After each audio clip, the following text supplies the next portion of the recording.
की आउटकम क्या हो सकती है। और फिर आज जो इस केस के अंदर हुकूमत ने इमरान खान के जो जेल है उसकी तस्वीर भी दी और फिर इलेक्शन ट्रिब्यूनल्स वाला मामला भी जो है वो ज़ेर बहस है। इन पर हुकूमत जो है वो इन मामलात को किस तरह से देखती है। बिलाल कियानी साहब मुस्लिम लीग नून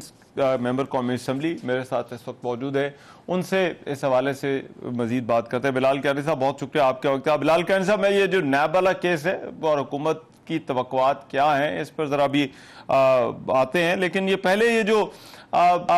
तस्वीर आज हमने देखी और जिस पर हुकूमत का मौक़िफ़ ये है कि ये इमरान खान का जो बयान था कि उनको कैद तन्हाई में रखा गया है वो गलत साबित होता है और वो बहुत ऐश की ज़िंदगी जो है वो वहाँ पर गुजार रहे हैं। तो क्यों आप समझते हैं इससे क्या फ़र्क पड़ता है? और फिर जो आगे से ये कहा जा रहा है कि क्या ये जो सहूलियात जो उनको मिली हैं क्या वो किसी और वज़ीर आज़म को, जिस तरह से नवाज शरीफ साहब भी जब जेल में थे, तो क्या उससे मुख्तलिफ है? बिस्मिल्लाहिर्रहमानिर्रहीम। रहमान साहब बहुत शुक्रिया जी अपने शो में दावत देने का। देखिए, यकीनन आई थिंक आमतौर पे कोई भी नहीं चाहता कि इस तरह की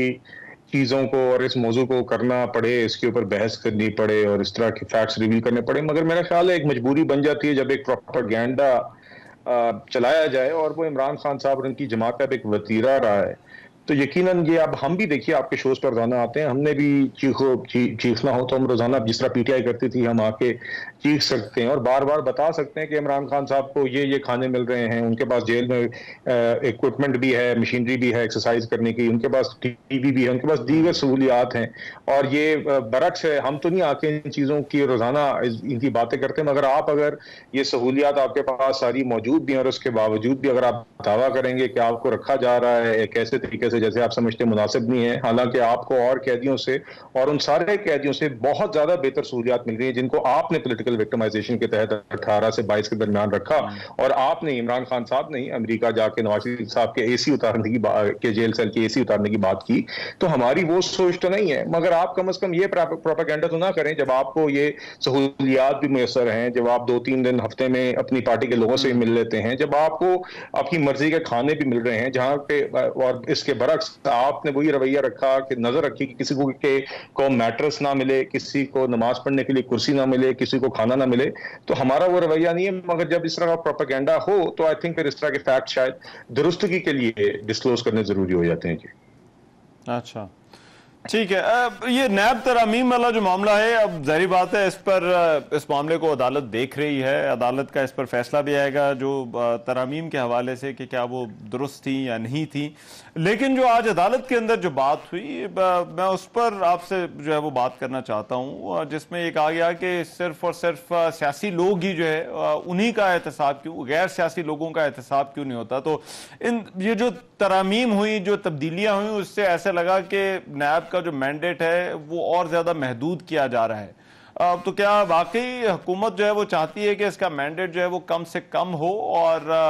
जो है वो नैब जो है वो या एहतसाब वाला जो है वो मामला अभी पसे पुश्त जो है वो रहे? जी देखिए, बात यह है कि आपने देखा कि जिस तरह की बदतरीन विक्टिमाइजेशन नैब को टूल इस्तेमाल करके 2017 से 22 के दरमियान हुई और जावेद इकबाल साहब को प्रॉक्सी के तौर पे इस्तेमाल करके उनको ब्लैकमेल करके जिस तरह का काम इमरान खान साहब ने और उस वक्त में जो लोग फैसले कर रहे थे जो उन्होंने किया वो सबके सामने। और देखिए उसका नुकसान चलें पॉलिटिकल विक्टिमाइजेशन तो अपनी जगह कि उसके नतीजे में जिस तरह नैब को इस्तेमाल करके हमारी सारी लीडरशिप, नवाज शरीफ साहब, मरियम नवाज साहबा, शहबाज शरीफ साहब, दीगर एहसन इकबाल साहब हैं, ख्वाजा आजम साहब हैं, दीगर और मतलब कि मैं शायद खान अब्बासी साहब थे उस टाइम पे, मिफ्ता इस्माइल थे, साद रफीक साहब हैं, मतलब कि दीगर केसेस हैं जो नैब को टूल बना के एक विक्टिमाइजेशन के लिए उनको जेल में डाला गया और एक एक करके वो केसेस और वो उड़ते गए मेरिट के ऊपर। तो मकसद ये था, और सिर्फ यही लोग नहीं थे, दीगर ब्यूरोक्रेट्स को भी, आपके एमडीपीएसओ थे गालिबन, दीगर या दीगर और आपके पब्लिक ऑफिस होल्डर्स भी थे जिसको इस विक्टिमाइजेशन की जद में लाया गया। तो आपने किया क्या कि आपने एक डिसइंसेंटिव बना दिया कि कोई ब्यूरोक्रेट कल कोई फैसले ना करे, और ऐसी एक खौफ पैदा कर दिया कि पॉलिटिकल विक्टिमाइजेशन के अपने इस हवस में और इस शौक में इमरान खान साहब ने हमारे रियासत के डिसीजन मेकिंग सेटअप को भी तबाह कर दिया, हमारे ये सारे इदारे मफलूज कर दिए कि कोई ब्यूरोक्रेट, जब हमारी हुकूमत भी 2022 में आई थी तो आप भी जानते हैं रहमान साहब, ये बातें आप भी यहाँ पे वाकिफ हैं कि किस तरह एक आपके जो ऑनेस्ट और केपेबल ऑफिसर्स भी हैं फिर वो भी घबराते हैं फैसले करने से, क्योंकि अगर उसके नतीजे में कोई फैसला करने का नतीजा यही होना है कि कल आपको पीटीआई ने जिस तरह किया किसी ने जेलों में डालना शुरू कर देना है, तो फिर लोग गुरेज करते हैं और इससे रियासत का काम रुकता है और मुल्क का ही नुकसान होता है। तो इस सारे पस मंजर को मद्देनजर रखते हुए मगर मैं just one sentence if you allow, मकसद ये था कि नैब अपना काम अकाउंटेबिलिटी का जरूर करे, मगर उसको इस तरह का विक्टिमाइजेशन का टूल बनने से हम किस तरह रोक सकते हैं और किस तरह आगे इस तरह की हरकतों के लिए दरवाजे बंद किए जाएं। जी देखिए, नैब का जो सबसे बड़ा टूल था वो तो उनका रिमांड था। अब वो रिमांड पहले आप लोगों ने कम किया, अभी जो है वो ऑर्डिनेंस आपने जो है वो निकाल दिया। तो अब यहां पर कंफ्यूजन आ जाती है कि हुकूमत की पॉलिसी क्या है। क्या हुकूमत इस सिस्टम को बेहतर करना चाहती है या फिर किसी एक केस की वजह से हुकूमत चाहती है कि पूरे का पूरा जो लॉ है उसको दोबारा वहीं पर ले आए जहां पर जो है वो उसको ठीक करके दोबारा बेहतरी उसके अंदर लेकर आए थे?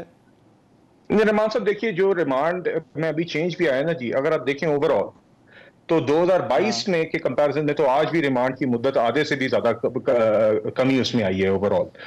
अब देखिए, मगर साथ ही साथ हमें इसको उन सारी अमेंडमेंट्स के साथ मिलकर देखना चाहिए जो उस लॉ में है जो आज सुप्रीम कोर्ट ने ज़ेर बहस है, जिसके अंदर जिस तरह आपने कहा कि नैब का दायरा इख्तियार को स्पेसिफाई ज्यादा किया गया और महदूद किया गया ताकि उनके डिस्क्रेशन और उनका जो एक स्कोप है वो ये नहीं है कि कल किसी भी चीज को विक्टिमाइजेशन के लिए इस्तेमाल, कल किसी को भी विक्टिमाइज करना हो तो आप प्राइवेट पार्टीज को भी विक्टिमाइज कर रहे हो, हर छोटे छोटे केस को भी अपनी जद में ला के लोगों को हरास किया जाए, जो हुआ है नैब में। तो इसलिए आप देखेंगे कि वो शिकें तो नहीं छिड़ी, वो शिकें आज ज़ेर बहस जरूर है सुप्रीम कोर्ट में। और उसमें से आपने खुद कहा कि ख्वाजा आरिफ साहब ने आज इमरान खान साहब के बिहाफ पे उन्होंने भी तस्लीम किया कि काफी शिकें इसमें अच्छी हैं। तो देखिए, वो शिकें सारी की सारी अपनी जगह कायम हैं और ओवरऑल यही मकसद है कि नैब अब यकीनन अपना काम करे, मगर ये नहीं है कि दो प्राइवेट पार्टीज के दरमियान कोई झगड़ा है तो उसमें भी नैब मुदाखलत करे और नैब के अंदर कोई अफसरान जो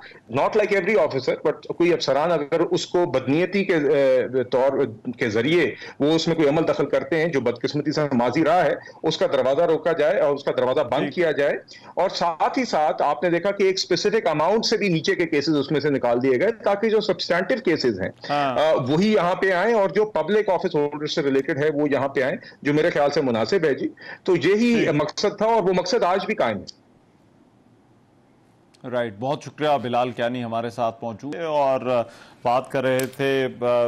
नैब तरमीम के हवाले से, नैब के इदारे के हवाले से। प्रोग्राम में अभी एक ब्रेक शामिल करते हैं, वापस आते हैं तो कुछ बात करते हैं T20 वर्ल्ड कप। पाकिस्तान अपना पहला मैच खेलने जा रहा है, इस बारे में बात होगी इस ब्रेक के बाद। आ रहा है।